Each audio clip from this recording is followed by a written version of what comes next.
In Dungeons & Dragons 5th edition, the Cockatrice is a challenge rating half monster with an AC of 11 and 27 hit points. It has a -2 to strength, a -4 to intelligence, and a -3 to charisma, and a +1 in all other stats. It has a passive perception of 11 and dark vision up to 60 feet. Its only action is its bite, which has a +3 to hit and deals 1d4 plus 1 piercing damage, a scale of 2 to 5.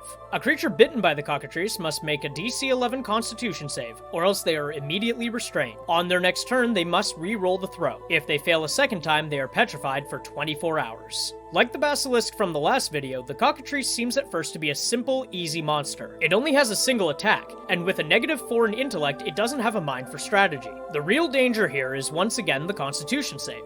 Being that it's a challenge rating half creature, a full party of level 1 players would likely be facing a minimum of 2 Cockatrices at once. As a DM, I would have my players facing off against a nest of them, maybe 4 to 6 of them at level 1. While this will be challenging, it's not impossible. I would have the Cockatrices gang up on the player that's nearest to them, or who's been hurting them the most. They are simple beasts and will either target at random or to save their skins. I would have them surround players to gain advantage on strikes, and let their bite do the work. If a player is hurting them too much, I would have them use their flying speed to make quick strikes and to create distance between them and the melee players. The nice thing about their petrifying bite in this instance is that it only lasts 24 hours, making this creature an excellent way to introduce your players to the petrification condition and its horrifying reality, that they will have no way to reverse it themselves until at least level 9. In mythology, the Cockatrice is a biblical creature often described as a dragon, wyvern, or other snake-like creature with wings and the head of a rooster. Legends state that, like the basilisk, a Cockatrice is created when the egg of a chicken is incubated by a toad or a serpent, although some legends say the opposite, a reptile egg being hatched by a chicken. The Cockatrice legends at one point became synonymous with the basilisk, partly due to a mistranslation that combined the two. Many scholars now believe that the original myth comes to us from an ancient Egyptian superstition, that the venom of the snakes eaten by the ibis bird would corrupt their eggs and produce snake-bird hybrid monsters. In late medieval bestiaries, the Cockatrice is described as having a death glare or death breath like the basilisk, and its only weaknesses were weasels, like a mongoose, or seeing itself in the mirror. The term Cockatrice gained some popularity via its use in Shakespeare plays Richard III and Romeo and Juliet, and though rare, there are some examples of Cockatrices being used in buildings and heraldry. In comparing the myth to the monster, we find that the physical description is the same. Where D&D varies is in the creature's abilities, much like the basilisk. Instead of a death glare or breath, this power is rolled into the bite of the creature, which can turn players into stone.